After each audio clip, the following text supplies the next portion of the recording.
안녕하세요. 무당 호러튜브의 비산제자 백호신당입니다. 오늘 저희 법당에서 첫 사례자 같은 경우는 아주 마네킹 공장에서 특별한 경험을 했다고 해요. 그 이야기에 대해서 있는 그대로 사실 그대로 이야기해 보려고 합니다.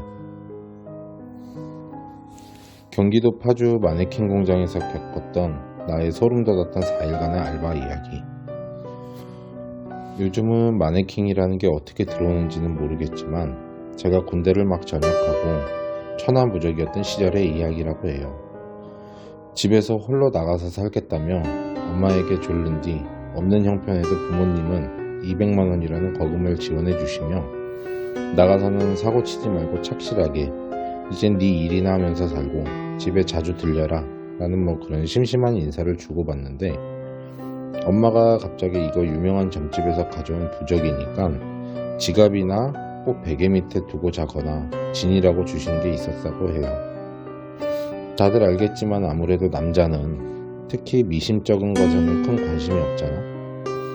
아줌마랑 여자애들이나 하는 거라고 내 스스로 치부해버리고 일단 파주 원롱역 어딘가에 작은 월세방을 구하려다가 가만히 있어봐. 이 돈을 내가 그냥 쓰고 기숙사를 들어갈까? 그럼 월급 나오기 전까지는 여유로운 생활비, 내 마음도 넉넉하고 여유로울 것 같았지. 그런데 그게 화근이었어.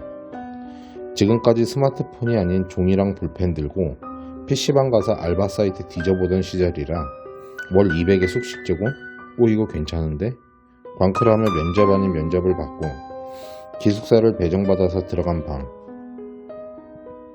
한 명의 또래가 있었는데 눈도 안 마주치고 도망치듯 잘 버티세요 라는 말과 함께 나간 웬 미친놈이 있었다고 해.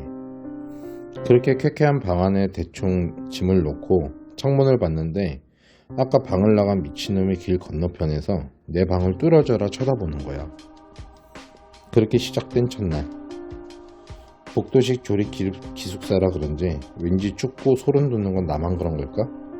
9월달인데도 말이야. 기숙사 복도는 대략 20m 정도 되는 크지 않은 공간이고 양쪽 복도 끝에는 정수기가 있었어.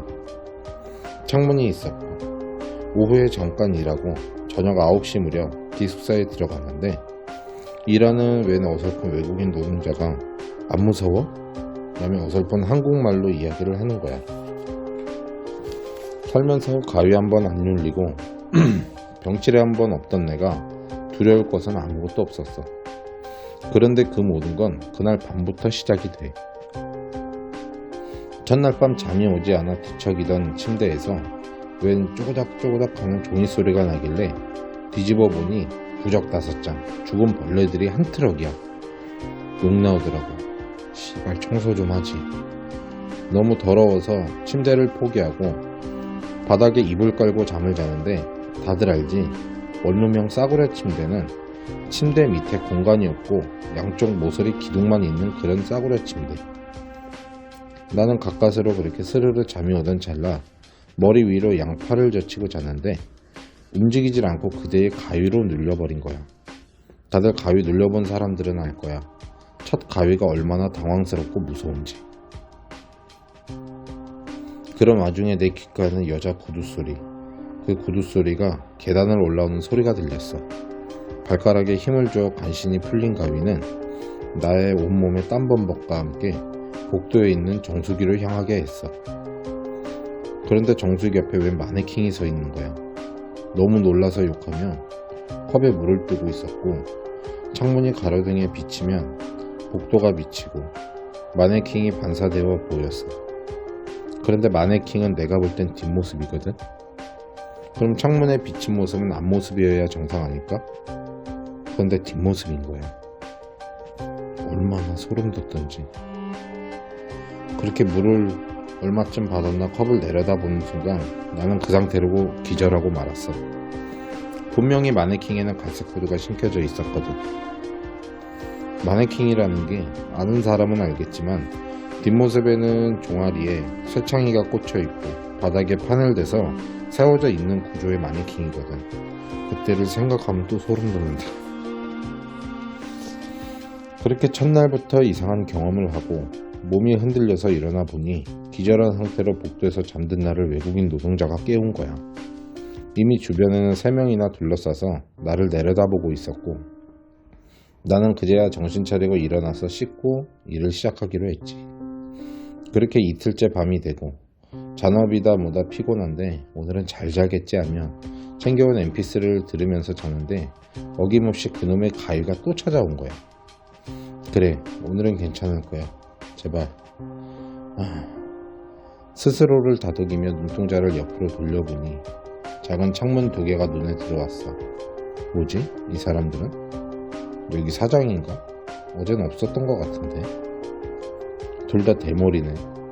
가위 눌린 그 와중에도 나에게는 웃음이 나와. 그렇게 이틀째 밤이 지나고 아침에 눈을 떴을 때 난 그 상태로 또다시 기절할 뻔했어. 내가 어젯밤 본 곳은 액자도 창문도 아닌 벽이었었던 거야. 그렇다면 내가 본 곳은 무엇일까? 도저히 안 되겠다 싶어 사장한테 이야기하고 퇴사를 결정했어. 그런데 이 사장 새끼가 그렇게 나가면 자기네들도 아웃소싱이라는 업체에 돈을 주고 고용을 한 거기 때문에 손해가 크기 때문에 돈을 한 푼도 줄 수 없다는 거야. 단 다음 사람이 오려면 하루가 더 걸리니 하루는 더 일해달라며 갈 때 10만원을 주겠다고 한 거야. 그래, 이왕 온 거 차비는 받아가자 해서 하루를 더 있었어. 첫째 날 돈이고 뭐고 죽겠다 싶어서 결정적으로 도망쳐온 날이기도 하고 역시나 잠자던 새벽 시간 온몸이 옴짝달싹 못 움직이게 심각한 가위가 찾아와. 그러나 내 몸이 왜 이런가 머리맡에 창문을 보는 순간 너무 무서워서 견딜 수가 없었어. 내 팔과 다리, 목까지 나를 짓누르고 있었던 그것은 분명 마네킹들이었어. 부처님, 예수님, 하느님 다 찾아가며 울상이던 나에게 이틀 전에 본 갈색 구두의 그 마네킹은 침대 밑에서 나오며 나의 귓가에 하는 말, 나 좀 꺼내주세요 라는 어설픈 한국말, 그리고 그대로 기절. 아침에 눈을 떴을 때 외국인 노동자가 또 나를 깨웠어. 괜찮아? 라며 어색한 한국말. 분명 나에게 말하며 그의 눈동자는 침대 밑을 향해 있고 불이 나게 도망치듯 나온 마네킹 공장. 난 찝찝하며 역 근처 파출소에 신고를 했어. 일주일 뒤 나에게 온 형사님의 전화 한 통은 아주 놀라웠어. 외국인 노동자는 다치온 자기 부인을 살해하고 마네킹 제품을 녹인 것을 살해당한 아내에 부어 붙인 뒤 기숙사 침대 옆 가벽에 세워두었던 거라고. 그 사건은 외국인 노동자의 아내를 강간한 사장놈이 자신의 아내가 사장과 외도를 하는 줄 알고 망치로 얼굴과 팔다리 모두 으깨서 죽였다는 거야. 그제야 나는 이해가 됐어. 움직이는 마네킹, 여자의 갈색 구두, 그리고 창문에 비쳤을 때 얼굴이 없던 그 마네킹을 말이야. 그리고 처음 이곳에 올 때 도망치듯 나간 앞 근무자가 왜 기숙사 창문을 그렇게 쳐다보았는지를 말이야.